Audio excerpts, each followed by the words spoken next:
In previous episodes we have talked about the concept of ANC, which is a measure of the buffering capacity of a natural water. And by using data from two streams, such as here in Dalby Söderskog, we could calculate the ANC from the measured data as a difference between the cations to the strong bases and the anions to the strong acids. But it's also possible to measure the ANC directly. When we add acid to a water sample, drop by drop, the anions will neutralize the H+ added. But as the amount of buffering anions start to decrease in the water sample, the H+ concentration will increase in the water, and at the end, each added H+ will become an H+ in the water sample.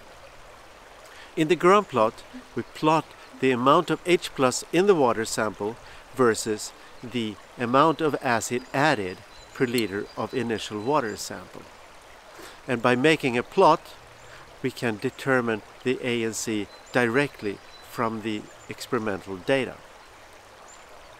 So here we have the data from the two streams, one in Dalby Söderskog and one in the beech forest. These are the data that we looked into earlier, and the data fall into 4 different categories: the metals, the anions, the carbon, and finally pH. In a later episode, we use these data to calculate the acid neutralizing capacity, defined as the difference between the cations to the strong bases and the anions to the strong acids. And here are the calculations where we for each ion took the concentration divided by the molar weight multiplied by the charge, and after conversion got the contribution to the ANC in the unit micromoles per liter. And for Dalby Söderskog, this calculation resulted in an ANC of 2,358 micromoles per liter. And here we have the data from the Gran titration. The titration was made in 24 different steps with an addition of between 2.5 milliliter of acid, and the acid strength was 0.01 mole per liter. The titration started at a pH of 7.69 and ranged down to 3.34.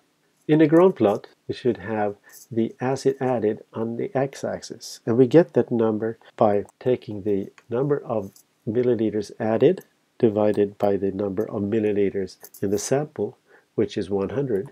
We multiply by the strength of the acid, and we multiply by 10 to the 6th in order to convert the units from moles per liter to micromoles per liter.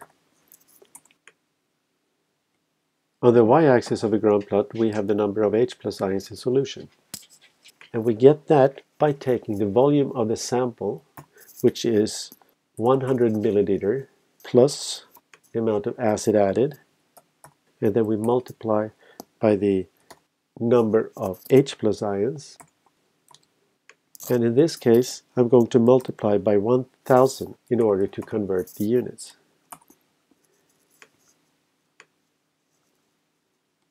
The first step in the analysis is to look at the regular titration curve, and we can insert a diagram with the data of the acid added and the pH, and as expected, we see clearly how the pH drops as the acid is added.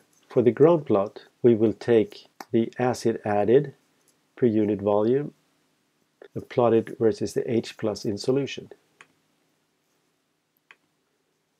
And this is the characteristic Gran Plot. And the ANC is to be found right here in the intersect that represent the transition from a buffered state to a non-buffered state. We can get this intersect by using an Excel command, and in Swedish that is skärningspunkt. And we want to base the intersect on a linear regression of the data representing the straight part to the right in the Gran Plot. And we get the intersect to 2,407, which should be compared to the ANC calculated from the lab data, which was about 2,360. That's very, very close. In this case, the ANC determined by the Gran titration corresponded very well with the ANC calculated as the difference between the cations to the strong bases and the anions to the strong acids. And in fact, the Gran titration is very simple, cheap and reliable. However, the drawback is that the Gran titration gives no clue of why the ANC has a certain value.